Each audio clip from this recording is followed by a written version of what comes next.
This is my post-fight video for Canelo Alvarez versus Miguel Cotto. Thanks for tuning in to listen to another post-fight video of Bayloric Worldwide TV. Don't forget to rate, subscribe, leave your comments, and of course retweet and share. So it's 6 o'clock in the morning UK time. Canelo has been crowned the new middleweight champion of the world. I think that Canelo was the heavier puncher in the fight, the bigger man naturally, and I think going into the fight politically it was better for Canelo to win the title.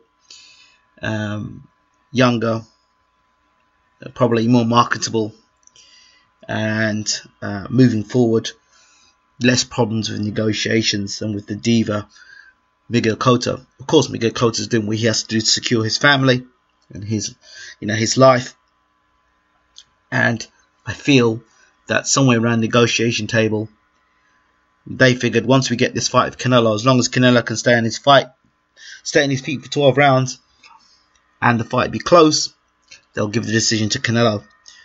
But there is no way those score lines or those scores were anything reflective of the fight. According to the fight, it looked like Canelo won every round, which is definitely not true. There were moments in the fight that first 4 rounds at least I would have said Cotto was boxing, or first 5 rounds Cotto was boxing very well. So I don't know how the scorecard was the way it was, but I think, to be honest, that's 2 fingers up at Cotto and the powers that be saying, you know what, piss off. That's what I think it is. You think you can be diva, you think you can run the show. Bottom line is, we run the show in boxing, not you, Miguel Cotto. As for the talk about the bravado with Canelo wanting to fight Gennady Golovkin next, I don't know whether that fight actually is going to happen. I guess, he's got the middleweight title, he's got the light middleweight title. Sure, he could take the fight against Gennady Golovkin. Maybe his advisors after the fight may have different opinions. Of course, after a fight, you've just won the fight, you've had the biggest win of your career, and you say a lot of things. So maybe his management may think, oh, hold on a second, do you really want to take Gennady Golovkin? We can vacate the middleweight title. We beat Miguel Cotto. Let's take our time before we move up into the middleweight division. Of course, with Gennady Golovkin and Canelo fight, it'll be a great fight.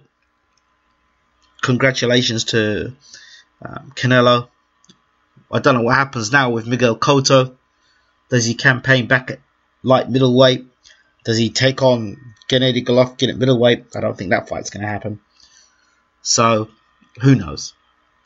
Well, those are my thoughts. I won't keep you any longer. Congratulations to Canelo or Saul Alvarez. A good win. Again, boxing spurts. I wouldn't call him cement feet, but certainly somebody. I certainly think Lara beat him, and I don't think Canelo's that great fighter. I think he's a good fighter. I don't think he's a great fighter. And if you're going to ask me who wins the fight between him and Gennady Golovkin, I give Gennady Golovkin a great chance of beating Canelo, simply because I think Golovkin has more variety of his punches. I think Golovkin has speed and timing, and I think Canelo does get hit, and he won't want to get hit too often by those thunderous punches of Gennady Golovkin, who is a natural middleweight. So those are my thoughts.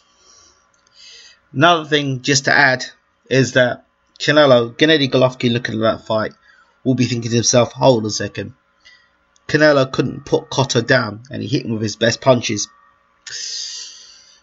I'm going to be enjoying this fight. So again, it doesn't bode well, I don't think, for Canelo to fight Gennady Golovkin. It's the fight that a lot of boxing fans want to see, but if I were managing the young man, I would, at this minute in time, avoid that fight. At least make a couple of other defences before you fight Gennady Golovkin. Might not have a choice in the matter. Those are my thoughts. I'm out.